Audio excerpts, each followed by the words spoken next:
नमस्कार दोस्तों। अभी तो यह युद्ध शुरू भी नहीं हुआ है। यह कोई साधारण लड़ाई नहीं है, यह तो एक ऐसा बड़ा युद्ध है जो पूरी तरह बाजार पर केंद्रित होगा। ऐसा युद्ध जो इतिहास में पहली बार दुनिया के बाजारों को लेकर लड़ा जाएगा।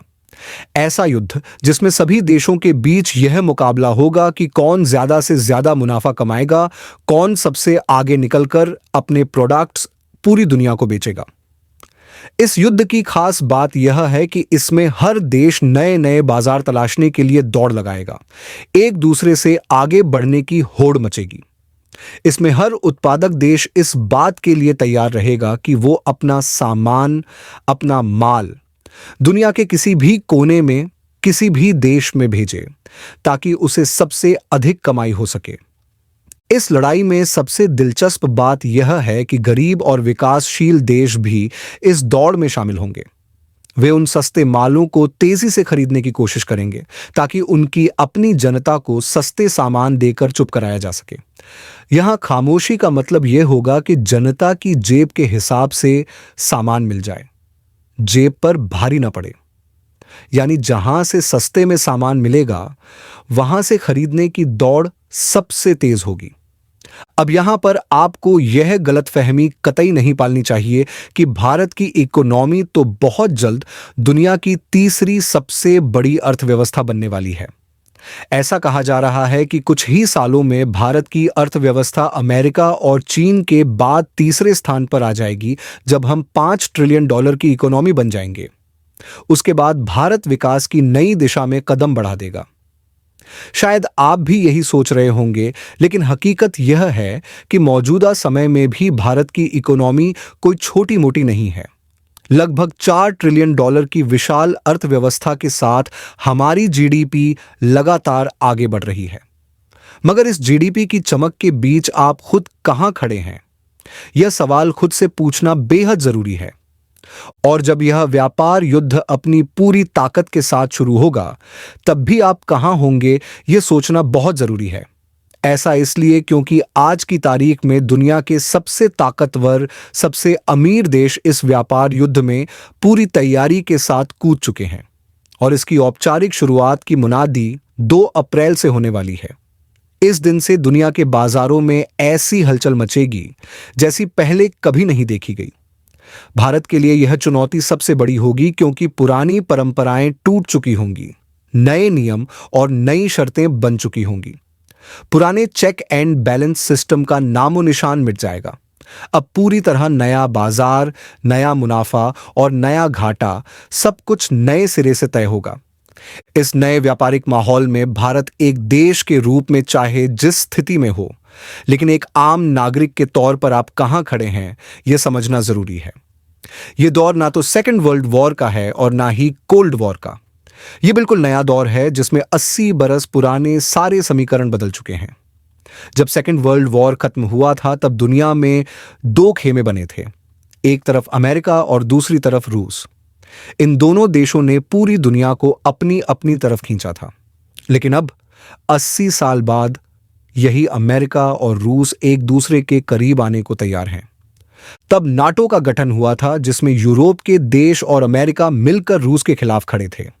नाटो का मतलब था कि अगर रूस ने किसी एक देश पर हमला किया, तो यह सभी देश मिलकर उस हमले को अपने ऊपर हमला मानेंगे और एक साथ लड़ेंगे। उनके हथियार, उनकी सेना और उनकी आर्थिक ताकत सब मिलकर रूस का सामना करेंगे। लेकिन अब अमेरिकी राष्ट्रपति ट्रंप यह साफ कर चुके हैं कि अब लड़ाई हथियारों की नहीं, बल्कि व्यापार की है। यह लड़ाई ट्रेड वॉर के नाम से जानी जाएगी, जिसमें मुख्य निशाना रूस नहीं बल्कि चीन है। अब यही चीन रूस के बेहद करीब आ चुका है, और इन दोनों के साथ भारत के जो रिश्ते हैं, अगर उन्हें हटा दिया जाए तो भारतीय अर्थव्यवस्था को जोर का झटका लग सकता है। रूस और भारत की दोस्ती कोई आज की नहीं है, ये 60 साल से भी पुरानी है। चीन के साथ भारत का व्यापारिक रिश्ता भी काफी गहरा है, क्योंकि भारत के बाजार में जो कच्चा माल आता है, उसका बड़ा हिस्सा चीन से आता है। अगर एक झटके में चीन से आयात बंद कर दिया गया, तो भारतीय बाजार में हाहाकार मच जाएगा। अमेरिका के साथ भी भारत के रिश्ते सिर्फ व्यापारिक नहीं हैं, बल्कि सामरिक और सुरक्षा से जुड़े हुए भी हैं। भारत कई बार अमेरिका की नीतियों के साथ कदमताल करता नजर आता है, लेकिन अमेरिका का ट्रैक रिकॉर्ड देखिए तो वियतनाम, अफगानिस्तान और अब यूक्रेन, इन सबको अमेरिका बीच में ही छोड़कर निकल गया। तो क्या भारत भी भविष्य में इसी स्थिति में होगा? यह सवाल भारत के लिए बेहद गंभीर है। अब बात भारत की प्रति व्यक्ति आय की करें तो यह आंकड़ा दुनिया में सबसे कम है। भारत $4 ट्रिलियन की इकोनॉमी जरूर है, मगर प्रति व्यक्ति आय सिर्फ लगभग $2,000 है। यह आंकड़ा अमेरिका, कनाडा, ब्रिटेन, यहां तक कि मैक्सिको से भी कई गुना कम है। यानी भारत का आम नागरिक आर्थिक रूप से दुनिया के सबसे कमजोर नागरिकों में गिना जाएगा।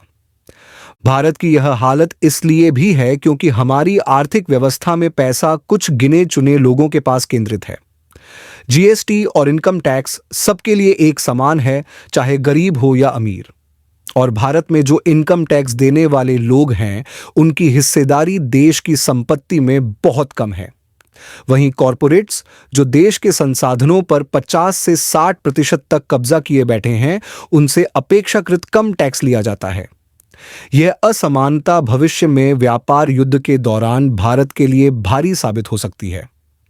अब सोचिए, जब अमेरिका जैसा देश अपने किसानों और ऑटोमोबाइल इंडस्ट्री की चिंता में टैरिफ लगाता है, तो भारत पर टैरिफ का असर कितना गहरा होगा। 2 अप्रैल से पूरी दुनिया में व्यापारिक भूचाल आएगा और इसका सीधा असर भारत पर भी पड़ेगा। भारत के उत्पादों की लागत बढ़ेगी, एक्सपोर्ट कम होगा और इसका सीधा झटका भारत की कमाई पर पड़ेगा। विशेषज्ञ मान रहे हैं कि भारत के एक्सपोर्ट से होने वाली कमाई में सालाना 6,000 करोड़ रुपए की सीधी गिरावट आ सकती है और यह आंकड़ा 35 लाख करोड़ तक पहुंच सकता है। सरकार पहले ही निजीकरण और मोनेटाइजेशन की बात कर रही है, यानी सरकार अब ज्यादा जिम्मेदारी लेने के मूड में नहीं है। ऐसे में इस वैश्विक व्यापार युद्ध में भारत का क्या होगा, यह तय करेगा कि देश की जनता के हिस्से में महंगाई, बेरोजगारी और गरीबी का कितना बड़ा बोझ आएगा। यह व्यापार युद्ध सिर्फ देशों के बीच नहीं, बल्कि हर उस व्यक्ति के लिए चुनौती है जो बाजार से जुड़ा है, जो सामान खरीदता है, जो किसी ना किसी रूप में इस वैश्विक बाजार का हिस्सा है। अब यह युद्ध आपकी जेब पर, आपकी थाली पर और आपकी रोजमर्रा की जिंदगी पर असर डालेगा। जब आप दुनिया के दूसरे देशों की तरफ नजर डालेंगे तो वहां की तस्वीर भारत से कुछ अलग नजर आएगी। जैसे कि अगर हम कनाडा की बात करें तो वहां के प्रधानमंत्री साफ साफ कह देते हैं कि हमारा जीना और मरना सिर्फ कनाडा के लिए ही है। वहां के लोगों ने खुद यह तय किया कि अब हम अमेरिका का सामान नहीं खरीदेंगे। उन्होंने अमेरिका के प्रोडक्ट्स का बहिष्कार किया और अपने ही देश में बने सामान का ज्यादा से ज्यादा इस्तेमाल करने लगे। अब आप सोचेंगे कि भारत ऐसा क्यों नहीं कर सकता? तो जवाब यह है कि बिल्कुल कर सकता है। लेकिन फिर दिक्कत क्या है? दिक्कत समझते हैं, लेकिन पहले सुनते हैं कनाडा के प्रधानमंत्री ट्रूडो का बयान। मैं हर रोज इस ऑफिस में कनाडा के लिए काम करता हूं। मेरा पहला काम है कनाडा के बारे में सोचना। मैं अपने देश के लोगों के साथ खड़ा हूं और आखिरी समय तक अपने देश का साथ नहीं छोड़ूंगा। कनाडा में हर आदमी औसतन रोजाना लगभग $155 कमाता है, जबकि भारत में यह आंकड़ा बहुत कम है। लेकिन फिलहाल इन आंकड़ों को थोड़ा पीछे छोड़िए और बात करते हैं भारत के प्रोडक्ट्स की। बड़ा सवाल यह है कि क्या भारत खुद इतना सामान नहीं बना सकता? क्या भारत की मैन्युफैक्चरिंग इंडस्ट्री इतनी कमजोर है कि वो दुनिया का मुकाबला नहीं कर सकती? अब जरा एक पल के लिए सोचिए, भारत आज की तारीख में दुनिया पर कितना निर्भर है? पूंजी के लिए, कच्चे माल के लिए और बने बनाए सामान के लिए। अब एक झटके में जब चीन ने साफ कहा कि हम अब युद्ध के लिए पूरी तरह तैयार हैं, तो इसका असर पूरी दुनिया की अर्थव्यवस्था पर पड़ने वाला है। रूस की भूमिका भी समझिए। रूस भले ही चुप बैठा है, लेकिन याद रखिए कि पिछले 80 साल की राजनीति में रूस और अमेरिका हमेशा एक दूसरे के विरोधी रहे हैं। अब अगर अमेरिका अचानक नाटो से अलग हटकर अपने फैसले लेगा, तो नाटो देशों का क्या होगा? नाटो का मतलब है यूरोपीय यूनियन और उसके सदस्य देश। यही वजह है कि सबको समझ में आ गया है कि रूस और यूरोप के बीच में यूक्रेन खड़ा है। जिस दिन रूस ने यूक्रेन पर कब्जा कर लिया, उस दिन यूरोप का पूरा दरवाजा रूस के सामने खुल जाएगा। रूस भी हमेशा कहता रहा है कि अगर यूक्रेन नाटो में शामिल हुआ तो रूस सीधे लड़ाई के लिए तैयार होगा। यही वो हालात हैं जिसने पूरी दुनिया को युद्ध के मुहाने पर लाकर खड़ा कर दिया। अब सवाल यह है कि अमेरिका क्या कर रहा है? अमेरिका ने तो हाथ खींच लिए हैं। नाटो को अब खुद अपनी रक्षा करनी होगी। यूरोपीय देशों के सामने सबसे बड़ी चुनौती यह है कि अगर यूक्रेन ही उनकी और रूस के बीच आखिरी दीवार है, तो उन्हें खुद उसे मजबूत बनाना होगा। अब अमेरिका पहले जैसा रक्षा बजट देने को तैयार नहीं है, तो यूरोप ने कहा है कि हम खुद $162 बिलियन का डिफेंस फंड बनाएंगे। पहले भी यूरोप ने युद्ध बांड जारी किए थे और इस बार फिर ऐसा करने की तैयारी है। पिछली बार इसी तरह से यूक्रेन को $54 बिलियन की मदद मिली थी। अब यूरोप भी अपनी जीडीपी का ज्यादा हिस्सा रक्षा पर खर्च करने के लिए तैयार हो रहा है। पहले यह खर्च सिर्फ 1% के आसपास था, अब इसे 3% तक बढ़ाने की बात हो रही है। अब सवाल है कि इतना पैसा आएगा कहां से? इसके अलावा यूरोप की न्यूक्लियर पॉलिसी भी बदली जा रही है, क्योंकि रूस के पास नाटो से कहीं ज्यादा परमाणु हथियार हैं। सीधी बात करें तो नाटो के पास करीब 500 से 550 न्यूक्लियर हथियार हैं, जबकि रूस के पास लगभग 6000। अमेरिका के पास 5228, फ्रांस के पास 290 और ब्रिटेन के पास 225 हथियार हैं। जब हर देश अपने हथियारों पर इतना खर्च करेगा तो उसे ज्यादा मुनाफा चाहिए होगा, और ऐसे में भारत यह सोचकर खुश नहीं रह सकता कि अमेरिका नहीं तो यूरोप काम आएगा या रूस काम आएगा, क्योंकि यह पूरी लड़ाई अब ग्लोबल इकोनॉमी का बैलेंस बिगाड़ चुकी है। सबसे अहम बात यह है कि यह टैरिफ वॉर सिर्फ भारत और अमेरिका की बात नहीं है। यह टैरिफ कनाडा, मैक्सिको, चीन और यूरोपियन देशों पर भी लगने वाले हैं। अगर अमेरिका भारत से सामान नहीं खरीदेगा तो वही टैरिफ दूसरे देशों पर भी लागू होगा। ऐसे में जो लोग भारत का सामान अमेरिका में खरीदते थे, उन्हें किसी और देश से खरीदना होगा। लेकिन इससे ग्लोबल ट्रेड बैलेंस कैसे बनेगा, यह बड़ा सवाल है। जब दुनिया की बाजार व्यवस्था इस तरह हिलेगी तो नए रिश्ते, नई कूटनीति और नई विदेश नीति भी बनानी होगी। अमेरिका ने साफ कह दिया है कि यूक्रेन को नाटो में शामिल नहीं किया जाएगा, और यूरोप अगर वहां शांति सेना भेजना चाहेगा तो अमेरिका मदद नहीं करेगा। रूस पहले ही कह चुका है कि अगर पश्चिमी सेना यूक्रेन में घुसी तो वह लड़ने के लिए तैयार है। यानी अंतरराष्ट्रीय स्तर पर एक नई पॉलिसी बन रही है। अब अमेरिका यह भी नहीं चाहता कि रूस और चीन आपस में मिल जाएं। अमेरिका बार बार यह संदेश दे रहा है कि अगर रूस और चीन मिल गए तो रूस को जूनियर पार्टनर बनकर रहना होगा। इसी बात को 25 फरवरी को अमेरिकी विदेश मंत्री मार्को रूबियो ने भी कहा। रूस अगर चीन के साथ मिल गया तो दोनों की परमाणु ताकत मिलकर अमेरिका के लिए नया खतरा बन जाएगी। दूसरी ओर चीन का belt and road initiative America के लिए सबसे बड़ा खतरा है, क्योंकि चीन पूरे एशिया और अफ्रीका में अपना व्यापार फैला रहा है। 3 बातें साफ हैं। अमेरिका चाहता है रूस चीन की दोस्ती न हो, रूस चाहता है अमेरिका उसके साथ रहे, और चीन चाहता है रूस उसके साथ रहे ताकि मिलकर अमेरिका को चुनौती दे सकें। अब भारत कहां खड़ा है? भारत की पूरी अर्थव्यवस्था चीन से आने वाले कच्चे माल पर टिकी है।